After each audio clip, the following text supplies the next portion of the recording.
નમસ્કાર ગુજરાત. ગિરનારની ટોચેમાં અંબાજીના ધામમાં દારૂ અને ચિકન પાર્ટીના રંગરેલિયા. આહાહાહા.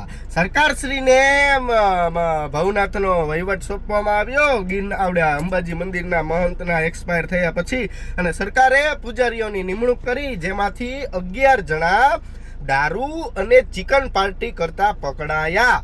બરાબર. દિવ્ય ભાસ્કરના વિડીયોના અહેવાલથી મોટી કાર્યવાહી થઈ અને વ્યવસ્થિત રીતે ગાંધીના ગુજરાતની અંદર દારૂબંધીના લીરે લીરા તો ઉડાડ્યા, પ્લસ સનાતન ધર્મની આસ્થાના પણ લીરે લીરા ઉડાડી અને ચિકનના બટકા અને બટકા હે ને આમ ખાતા હતા.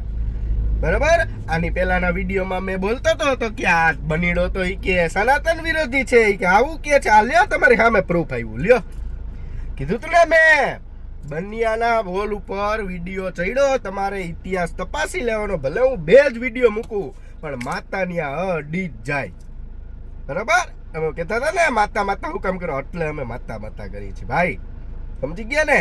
અને થોડીક એ સ્પષ્ટતા કરી દઉં, મારે કરવાની ન હોય પણ તોય કરી દઉં. બહુ જણા કોમેન્ટો મારે છે અને 2-3 જણામાં પોસ્ટું જોઈ કે બની ગજેરા કીર્તિ પટેલે ભવનાથના વિવાદની અંદર પૈસાનો વહીવટ કરી લીધો. કીર્તિ પટેલ તો સાઈડમાં, આપણે એની અરે કાંઈ નથી.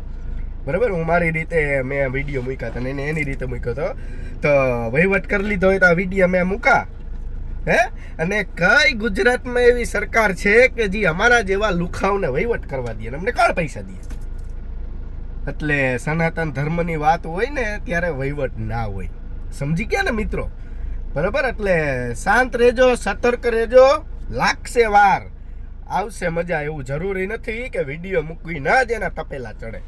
એના માટે પોલીસવાળા છે, આઈટી વિભાગ છે, ફૂડ વિભાગ છે, સરકાર છે, કોર્ટ છે, કચેરી છે. આવું બધું મેં તમને કીધું હતું. ખબર છે ને? ઓલા કાગળ બતાવતો ને પિટિશનના ઓલા બધા કહેતા હતા ખાલી કાગળિયા બતાવે. જા રૂજાન આવ્યા, રૂજાન. આત્રી વાર લાગે. સમજી ગયા?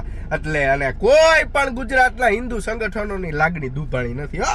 હા, મારા જેવા 230 જેવા સોશિયલ મીડિયા વાળા આવે ને, બસ એની જ લાગણી દુભાણી. બાકી કોઈ નહીં, કોઈને કાંઈ નંબર જ નહીં.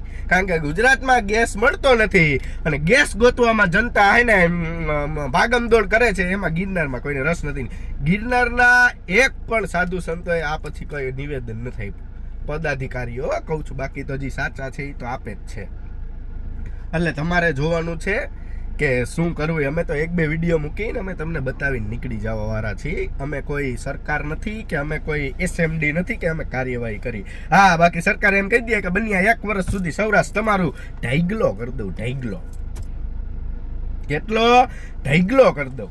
કોણ કાર્યવાહી કરવા વાળું? કોણે કરી કાર્યવાહી? કેટલી સજા પડી મને કહો તો ખરા. કાંઈ ના થાય મિત્રો. એના કરતાં આ બેસ્ટ છે. જો આ બેસ્ટ વિડીયો જોવે ને, એની 7-8 પેઢીનો વિડીયો જોવે ને, એટલે ખબર પડે કે અમારા દાદા આવું કરતા. અમારા દાદા અંબાજી મંદિરે જઈને ચિકન પાર્ટી કરતા. એટલા માટે આ ઝુંબેશ ઉપાડી મિત્રો.